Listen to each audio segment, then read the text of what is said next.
going. Okay. Now let me just wait for the stream to come up. Hello. On my end, it says live. It says we're live. Okay, on my end, it says live too. We're good. Just give us a couple. Oh, here we go. Right. Are things popping up on your screen now? Yes. So hi and welcome. This is a session about the truth about mindset for a 6 and 7 figure business. I am here with Karina Groombridge, who is a specialist in mindset that you need for scaling your business. And just to give you a little bit about who she is, if you want to grow your business, but your days are filled with clients and you're delivering and you're running around and you're serving them, and it's a great place to be, but it can be a really stressful place to be as well, trying to fit it all in. And you're kind of getting into that as a coach, getting into that daily grind. Karina is your expert to help you out. If you've got big goals and big ambitions and business is good, clients are coming in, but you have nowhere to put them. It's a nice problem to have, but it can be a really challenging problem to have too. Then Karina is the person to help you. She is going to help you with your mindset and your business. So welcome to Offer Accelerator Live. Really good to have you here. I was having a little panic before as we were having tech issues, but great to see you here. But we made it here. We did it. We made it. We're all good. We're all good. So I'm gonna jump straight in, and I always like to just get to the chase and ask the questions. So what do businesses, what is the magic sauce? What do businesses need to do to get themselves to 6 and 7 figures? What do they do? Oh, okay. You're jumping right to the chase. I love it. I'm direct. I know. I love direct. Direct is good. Direct is good. So I feel like if we were to kind of boil it down to what is that key thing, and what I see the most is just this idea of get out of your own damn way. We're literally the ones who stand in our own way to reach and achieve the success that we actually want, which is wild because on a logical, my brain usually operates out of very much logic based, black and white. Yeah. At least it did before. And logically, nobody would be oh yes, totally, I'm sabotaging myself. We don't think like that. But there's another level, kind of this underlying subconscious beliefs that we have that will have us choosing the options that keep you small, that keep you playing safe. So it's this, of course, nobody's going to logically be yes, I want to stay small, limit myself, not go big and all of that. But at the same time, then we make these choices that are little baby business owners, and not taking up space and actually owning, this is my expertise, this is what I do, this is how I can help you, and really taking it to that next level. I love this subject. I think it is something that is present no matter where you are going in your business, in your life. And I think it's logically, you need marketing strategies, you need business strategies, you need to know how to get leverage in your business, you need to know how to systemize your business and use your time. We've all got the same time.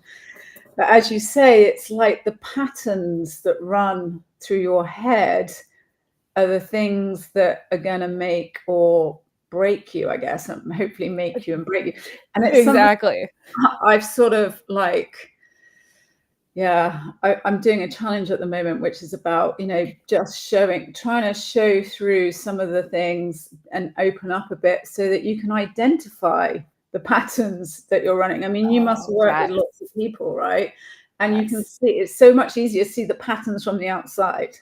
Yeah. Oh, yes. It's a piece of cake from over here. But also, because you said, when you're going to scale, you need the structure, you need the team, you need all of these elements.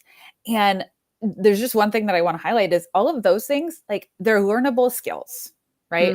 Like there's a million different strategies. They can all work because, you know, they've worked for different people here and there, depending on who you are, what you do, all of that.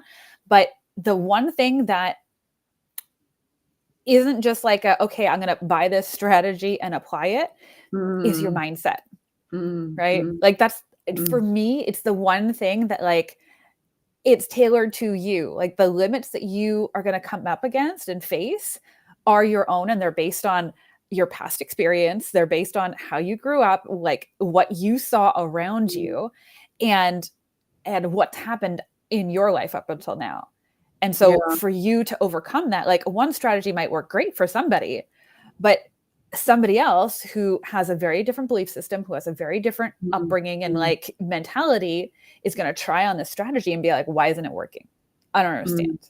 Like, it's not working because you're thinking about it very differently than this, you know, than this person who had so much success with it. I think a really good example of this, but something that has like run through my life and I've trained people to do this, is public speaking. And it's something that everybody relates to because and I think 90% of the world statistically think they'd rather would rather die. Public speak. And I years ago realized I love it, right? And so the difference between when someone asks me to speak on a stage compared with most of the population, the thoughts going through my head are, how can I connect with the audience? How can I deliver my message? How can I really get them to take the action I want? That's what I'm thinking. How do I perform at my best? Most people, and I'm not sort of saying I'm awesome, I'm just saying in this particular, you know. Oh no, you can own being awesome. That's okay. I'm like, we like that. Myself again, but I don't mean to. But most people are like, oh my God, I've got to go up in public. Oh my God, I've got to be on camera. Oh my, you know, so it's kind of like, who is going to perform better on the stage? Someone who's got that process of like, how do I tailor it to the audience? What do they want? What do they think? You know, compared with someone who's going, panic, panic, panic. And it's the same with everything in life, right? It's the same with everything in life. It's the sequence and the patterns that are going through your head which will dictate the actions and the, you know, the feelings that you have and the actions that you take. So absolutely. I guess the kind of $1 million question, or the second $1 million question, is like, how do you know you haven't got the right mindset, and how do you shift, you know, how do you start shifting some of that so that you're kind of like, why can't I get to the next level in my business? Why can't I get to 6 figures, 7 figures? What is holding me back? And you're kind of trying all the stuff. And as you say, so like when it comes to marketing, some things work for some people and not for others. It depends on that stuff. Yeah. So how do you recognize it, first of all? And how do you start shifting that stuff? Yeah, absolutely. So that's an amazing question. And I mean, kind of a key one in order to implement, right? Yeah. So for starters, I am a big supporter of getting coaching, getting some kind of support. Like, this is what I do for my clients, because so often it's really hard to see it for yourself. And I personally, I've invested tens of thousands of dollars in my brain because I'm human. I like, even though I know so much of these principles and theories, I still get stuck. I still find myself like hitting up against a wall. And I find when you get support, it's the fastest way to kind of see what's holding you back and then be able to tweak it. But so that is my pitch to you.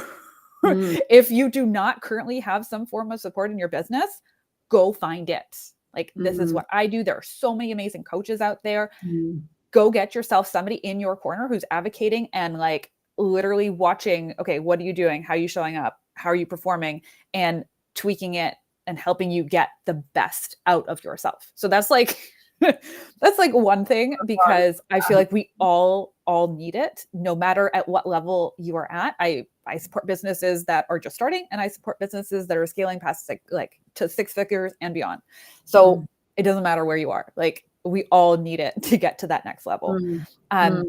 But if we kind of put that aside, and if you're sitting there wondering, okay, like how am I going to see where I'm getting stuck? How am I going to figure out, okay, what's the bits that need to change? So what I tell my clients, and really the parts that like there's a lot of things, but if we really want to just hone in on one thing, what is pissing you off in your business?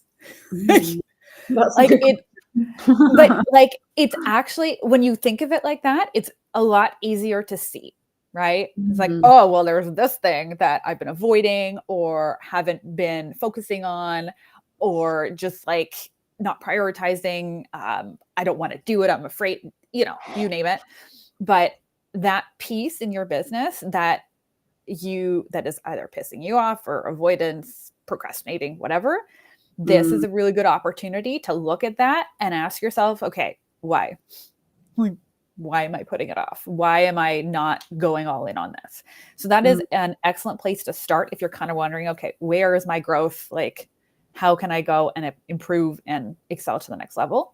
Yeah. So there's that piece, that recognition. I know when I work with my clients, we work on building this awareness, on building this like kind of, okay, how am I going to see like, where's the next thing that I need support with? And when you start training your brain to look and go, okay, like, where am I holding myself back? Like, how am I thinking about this?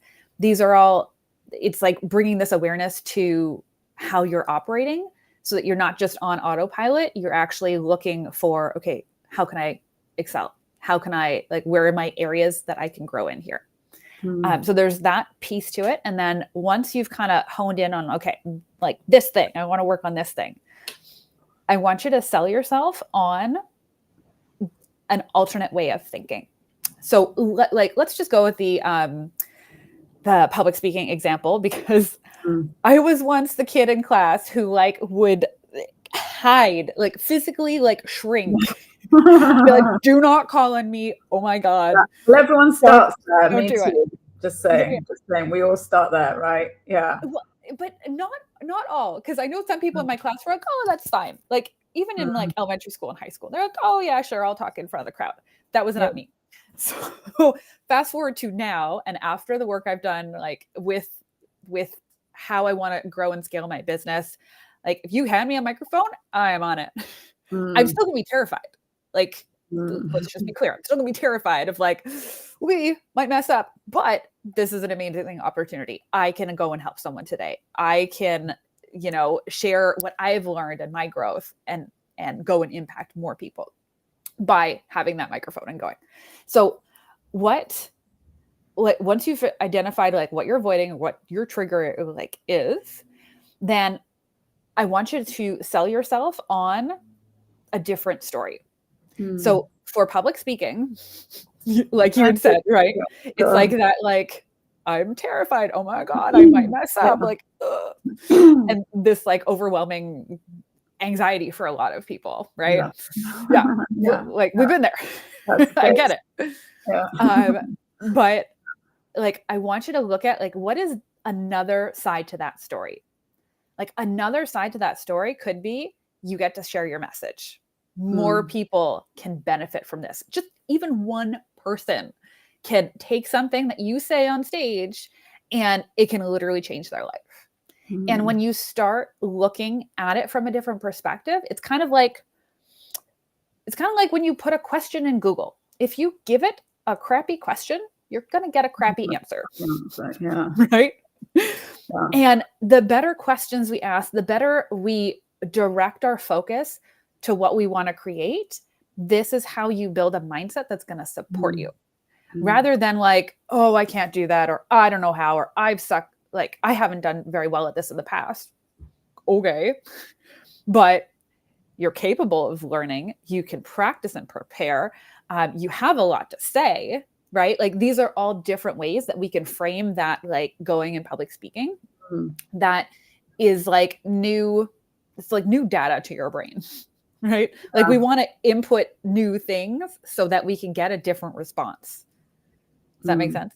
Yeah, it does. And actually, I want to ask a similar but slightly different question, because I was thinking, I thought public speaking, but actually we're here to talk about growing businesses. I was like, well, I mean, you can grow your business through public speaking. Sure, so like, sure, 100%. So yeah. again, I was going to like say, okay, so what are some of the patterns that people are running that you've seen that is resisting them, like some examples of that resistance that they feel when they're getting to that next 6, 7, 8, 9 figure? You know, what are some of the patterns that they're running? And sort of maybe people watching this can sort of recognize that, like, oh, that's me. That's similar to me. I'm running that pattern, you know. Again, it's easier to see other people than it is to see yourself. So what are some of the patterns that you see with people wanting to scale their businesses? Yeah. So some of the top ones that come to mind for me is building and growing your team. This is a big one as you go to scale, because you want to be taking yourself out of a lot of the day-to-day things and really hone in on, okay, what are the key parts as you go and scale that business really needs you for, and not just someone doing that task. So this idea of like how you view your team, how you view them supporting you, and also just this idea of letting go of some of that control. I know I see it in so many business owners of like, but I want it to be perfect, but I want it to work. Yeah, exactly. It's like mama bear energy, like don't mess this up. Right. But in order to build a team so that you're able to grow and scale, you need to be able to let go of things and trust that other people can like take care of your baby to the same level of like love and care and appreciation. And so often I see that people are like, oh, but they won't do it as well as me. Like, what if they could do it better? Like, let's just sit on that for a second.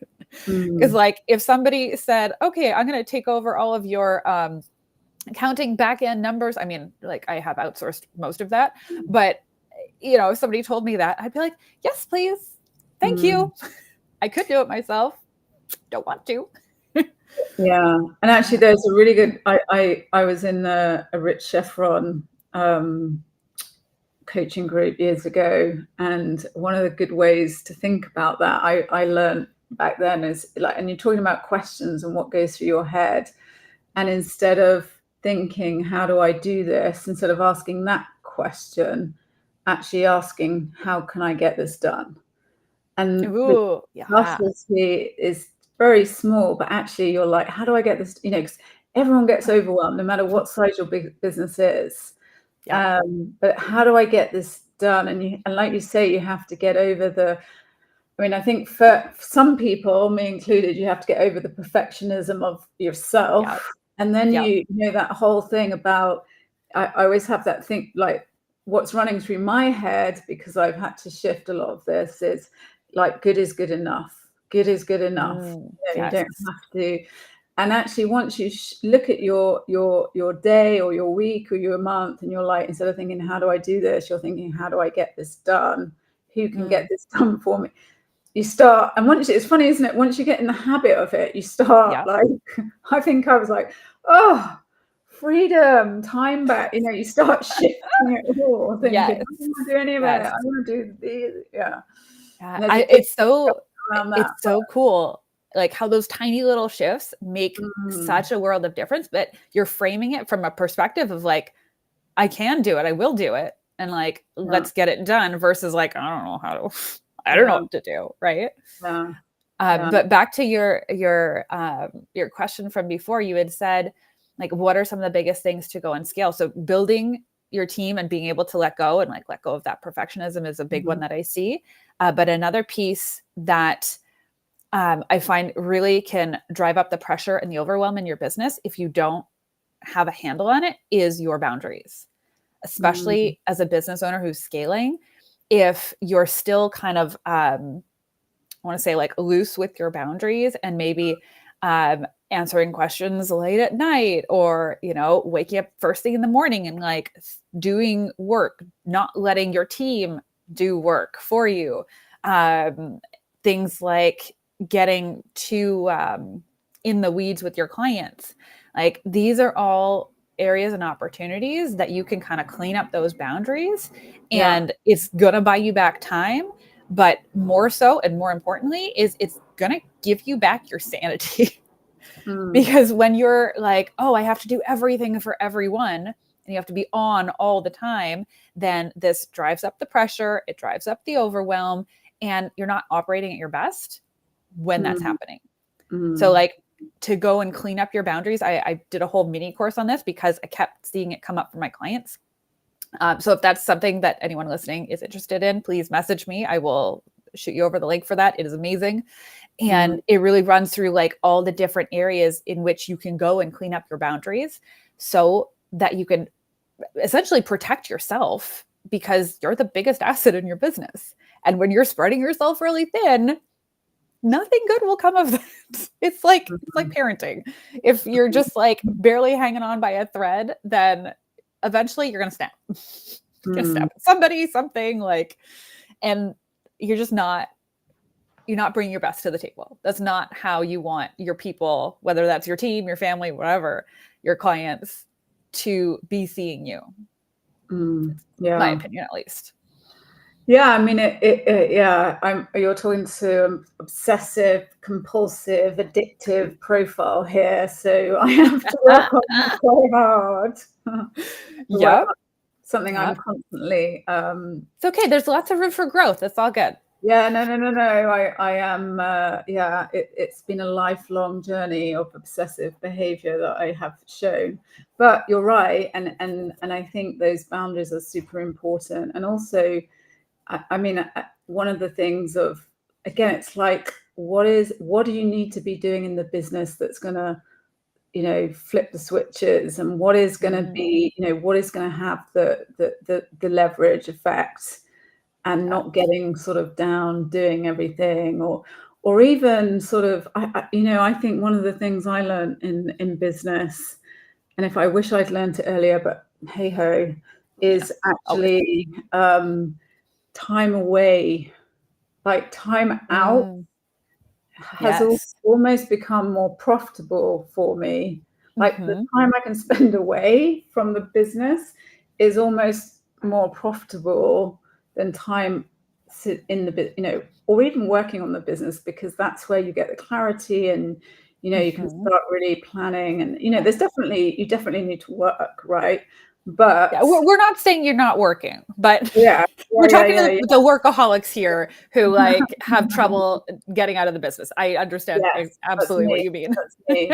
I'd work 7 days if I could get away with it, but but that is just me. So yeah, there is definitely boundaries and teams, and you know, there's a whole thing about hiring teams and people to do things and all of that stuff as well. But I think once you can get those systems, I mean, talking about systems really, and having the mindset to support those systems in place, that's where you get the leverage. And, you know, I would add to that things like offers, and, you know, scaling businesses that way, and how you deliver things for people. You can get scale there, and you can offer higher priced offers, you can, you know what I mean? So there are lots of different elements of how you scale your business, but the commonality of it all is it's you. It's you. And I like what you said. It starts with you. Yeah. And I like what you said at the beginning about just being around the right people. I think that's almost like more important than anything you're ever going to learn. Yeah. You know what I mean? Which is funny, because it's easy. Like, to a degree, it's easy, because if you're hanging out with people that just love to, I don't know, drink, smoke, and watch TV, like, okay. Or even, and again, I talk from my own experience, but even not wanting to be the smartest person in the room, and going into environments where you're really challenged, and you're having to show up in those groups where maybe other people are doing much better than you, but that's where you grow, because they're going to take you they're going to take you with them. And it's interesting how, again, it's mindset, isn't it? How different people pick different rooms depending on how much they want to get out of their comfort zone, how much they want to be the smartest person in the room, how much, you know what I mean? So all these decisions that you're making, I guess, are impacting how quickly you can scale your business. And actually, as I said, like with offers, like high ticket offers and building bigger, it really comes down to conviction, right? Absolutely. Absolutely. I mean, yes, there are ways to design them. Yes, there are ways, there's lots of ways to pack value in offers and all of that stuff, the frameworks and all of that stuff. But actually, it really does come down to your conviction, because if you believe in the fact that, I believe wholeheartedly in the fact that the more people can invest in our services, the more value that they're going to get for lots of reasons. Yes. So the more conviction I can have in the offers that we have in our business, the more help I can give other people. And it's funny, when I work with people, I work with lots of people in different stages of their business. Again, it's like, can you stand in front of someone else and say, hey, this is awesome, and by the way, it's 50,000 or whatever it is, right? And again, like, without that conviction, you could have the best offer in the world. No one's going to buy it, because they're looking at you and can like read your hesitation. You're like, ugh. Even if you say all the perfect words, covering up. I always think that there are people, and I think you have too, being around the sort of influence and communication and all that kind of world. And I can always pick it up in people. I'm always looking for it subconsciously. I guess we all are, but you can't cover it up. You can't cover it up because it just doesn't quite come across with that conviction. So again, it comes down to you and having the right strategies and beliefs and decisions and feelings and all of those things to get your business to the next level. It's fascinating. It fascinates me how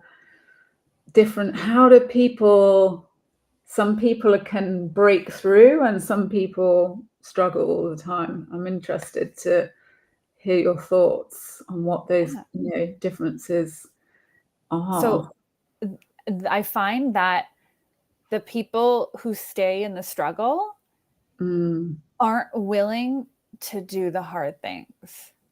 And I mean, I know I've been there, so I can really relate to that. But when we sit in that struggle, it is a way to keep ourselves small and keep ourselves safe.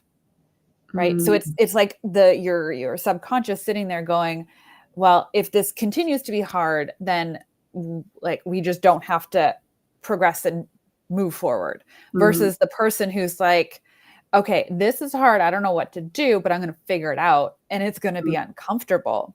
It's almost this willingness to feel discomfort. Like, are you willing to feel the discomfort of somebody saying no? Are you willing to feel the discomfort of messing up if you do a public speaking gig and, mess up on your words, say the wrong thing, whatever.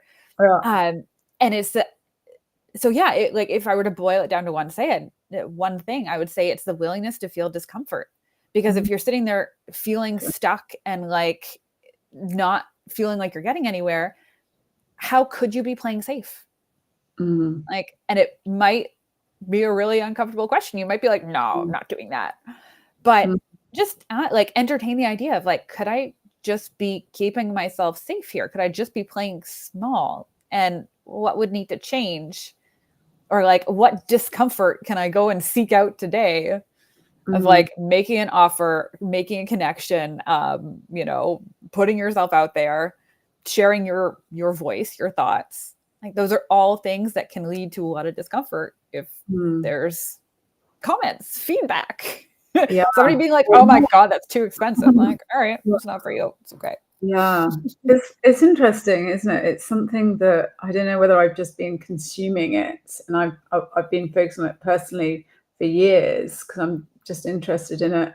But it is it the irony is, and there's a lovely quote by Joseph Campbell, I think, about the treasure that you seek is in the I can't remember now.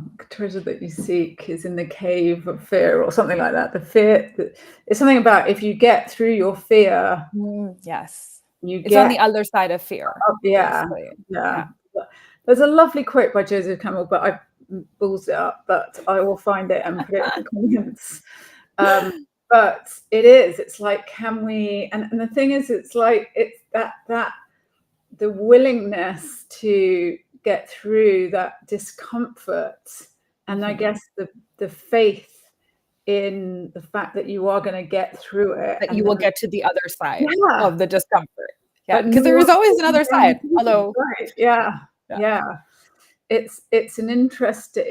I mean, there are patterns across the whole human race, and I'm talking about the sort of first world, Western world human race. And I think there's very few people. That's why I love entrepreneurs. I love working with entrepreneurs and coaches, because they're the brave ones, right? They're the ones with courage who've gone, I'm gonna give it a go. Huh? Totally crazy and delusional. Or taking crazy and delusional, which, maybe it's a combination of the two, but probably somewhere in the middle there. Yeah. I think it's called passion, isn't it, officially? But I'll take that. I'll take that. Interesting. I could talk for hours about this. I always like to ask people who I have on these lives, like, just because it's like offers, and I always like to talk about offers. Like, what's the best thing? What's the best thing you've ever bought, or the best offer you've invested in? Or I was thinking that today. I wonder what she's going to say. Oh, good one. Let's see. I think it'd be a toss-up between investing in a one-on-one coach or investing in a group. I personally love both of those dynamics. And I feel like for me, it kind of depended on the support that I needed in that moment. But like, I absolutely love, and I'm a fan of both containers, I guess, just depending on what you need. But I'd have to say one of those two things. Cause like I've bought the business structure stuff, and I've bought the like all kinds of different things related to business, but really the thing that stretched me the most, the thing that was like the most anxiety producing, was actually going and investing money into myself without having a guaranteed return at the end. Like, and so like needing to show up, needing to not just show up like for myself, for my investment, for what I'm building. That was like by far the best and also most terrifying thing. And I mean, even now when I invest, I'm like, okay, we're doing this. I actually think it's a good exercise to think about when you're creating offers, is that you're thinking about what are people feeling as they're thinking about investing, and I think you're right. It's so obvious, but it's not, in the offers that you're going to get the most from is almost, and I mean, I don't know if I should say this, but the offer is almost the change in you is actually in that transaction, you making that commitment. You absolutely there's nothing guaranteed in life, right? There's nothing guaranteed in life, really, when it comes down to it. And it is about you showing up and taking the action you need to.